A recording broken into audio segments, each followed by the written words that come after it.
Hi friends, आज मैं आपके साथ शेयर करने वाली हूँ बहुत ही ज़्यादा हेल्दी और टेस्टी नाश्ते की रेसिपी। बच्चों का टिफ़िन हो या झटपट से कुछ बनाना हो तो आप इस नाश्ते को बनाकर तैयार कर सकते हैं। और इस नाश्ते को हम पोहा से बनाकर तैयार करने वाले हैं। तो यहाँ पर हमने 1 कप पोहा लिया है और साथ में ही इसमें हम 1 कप सूजी डालेंगे। और अब हम इसमें टेस्ट के अकॉर्डिंग नमक डालेंगे। और यहाँ पर हमें पोहा और सूजी दोनों की क्वांटिटी को सेम ही रखना है। अब हम इसे अच्छे से मिक्स कर देते हैं और यहाँ पर हमने पतला वाला पोहा होता है उसी का यूज़ करना है। उसी से जो ये नाश्ता है ज़्यादा बढ़िया बनेगा। अब हम इसमें गर्म पानी डाल देते हैं। गर्म पानी डालने से जो पोहा और सूजी है बहुत ही जल्दी सॉफ्ट हो जाएंगे। और यहाँ पर हमने थोड़ा थोड़ा करके पानी डालना है, एक बार में बहुत ज़्यादा पानी नहीं डालना है। और बस पानी हमें इतना डालना है जो पोहा और सूजी है अच्छे से भीग जाएं। अब हम इसको 10 मिनट के लिए कवर करके रख देते हैं, जिससे कि जो पोहा और सूजी है और ज़्यादा सॉफ्ट हो जाएंगे। अब हम स्टफिंग बनाकर तैयार कर लेते हैं। तो यहाँ पर हमने मटर लिए हैं, 1 कप मटर का हमने यहाँ पर यूज़ किया है। जिस कप से माप कर हमने पोहा लिया था उसी कप से माप कर हमने यहाँ पर मटर लिए हैं। और 7 से 8 लहसुन की कलियाँ ली हैं, 1 इंच अदरक का टुकड़ा लिया है, 2 हरी मिर्च लिया है। इसका हमने बिल्कुल दरदरा सा पेस्ट बनाकर तैयार करना है, बिल्कुल इसी तरह से। अब हमने पैन में 2 चम्मच ऑयल डाल दिया है। अब जो ऑयल है अच्छे से गर्म हो चुका है तो हम इसमें 1 चम्मच जीरा डालेंगे और 2 पिंच हम यहाँ पर हींग डालेंगे। हमने यहाँ पर मटर का यूज़ किया है तो यहाँ पर हींग ज़रूर डालिएगा। अब हम इसे अच्छे से मिक्स कर देते हैं, थोड़ी देर के लिए हम इसे भून लेते हैं। अब हमने जो मटर का पेस्ट बनाकर तैयार किया था उसको इसमें डाल देते हैं और इसे भी अच्छे से मिक्स करते हुए 3 से 4 मिनट के लिए भून लेते हैं। और हम इस पेस्ट को जितना अच्छे से भूनेंगे नाश्ता उतना ही बढ़िया बनकर तैयार होगा। अब हम इसमें कुछ मसाले डाल देते हैं। तो यहाँ पर हम 2 पिंच हम यहाँ पर हल्दी डाल रहे हैं, 1 चम्मच हम यहाँ पर धनिया पाउडर डालेंगे, 1 चम्मच लाल मिर्च पाउडर डालेंगे और टेस्ट के अकॉर्डिंग हम इसमें नमक डालेंगे। मसाले कम या ज़्यादा आप इसमें अपने टेस्ट के अकॉर्डिंग और भी डाल सकते हैं। अब हम इसमें आधा कप यहाँ पर बारीक कटा हुआ धनिया पत्ती डाल देते हैं। अब मसालों के साथ पेस्ट को अच्छे से मिक्स करते हुए थोड़ी देर के लिए हम और भून लेते हैं। और जैसे जैसे ये मिक्सचर पकता रहेगा वैसे वैसे ये पैन को छोड़ता रहेगा और थोड़ा थोड़ा ड्राई होता रहेगा। अब जो ये मिक्सचर है हमने फिर से थोड़ी देर के लिए भून लिया है। अब हम इसमें अमचूर पाउडर डाल देते हैं। यहाँ पर हम इसमें आधा चम्मच अमचूर पाउडर डालेंगे। अमचूर पाउडर की जगह आप यहाँ पर नींबू के रस का भी यूज़ कर सकते हैं। इसको हम फिर से अच्छे से मिक्स कर देते हैं। अब जो ये स्टफिंग है बिल्कुल तैयार है तो अब हम गैस की फ्लेम को ऑफ़ कर देंगे और इसे अच्छे से ठंडा कर लेंगे, फिर हम इसका यूज़ करेंगे। अब हमने जो पोहा और सूजी को भिगो कर रखा था उसको हम चेक कर लेते हैं। अब हम इसको पहले अच्छे से मिक्स कर लेंगे। जो पोहा और सूजी है अच्छे से फूल चुके हैं। अभी जो ये मिक्सचर आपको ड्राई लग रहा होगा पर हम इसका अभी डो बनाकर तैयार करेंगे। तो जो डो बनकर तैयार होगा बहुत ही आसानी से बन जाएगा। अब हम इसमें बाइंडिंग के लिए यहाँ पर कॉर्नफ्लोर डाल रहे हैं। हम इसमें 1 चम्मच कॉर्नफ्लोर डालेंगे।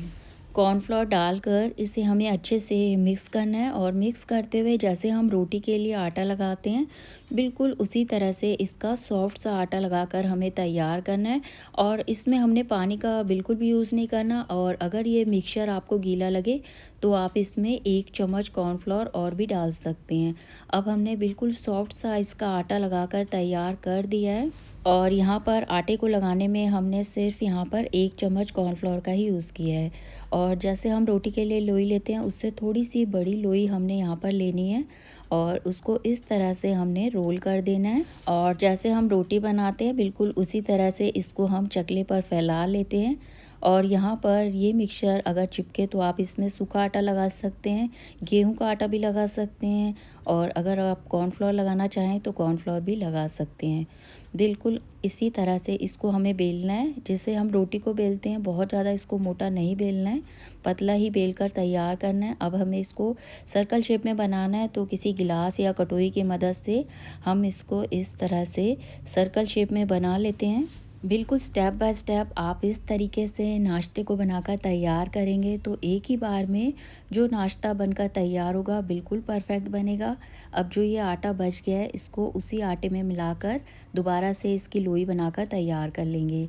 अब जो स्टफिंग है बहुत ही अच्छे से हमने इसको ठंडा कर लिया है। 1 चम्मच भर कर इसमें हम इस तरह से स्टफिंग को डाल देते हैं। अब हम इसको एक शेप दे देते हैं, तो किनारों को इस तरह से पकड़कर हमें अच्छे से दबा देना है, जिससे कि जो स्टफिंग है वो निकले ना। इसी तरह से हमने सारे नाश्ते को बनाकर तैयार कर देना है।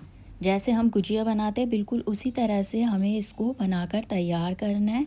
आप चाहें तो इसको स्टीम कर कर भी बना सकते हैं, पर हम इसको फ्राई करेंगे।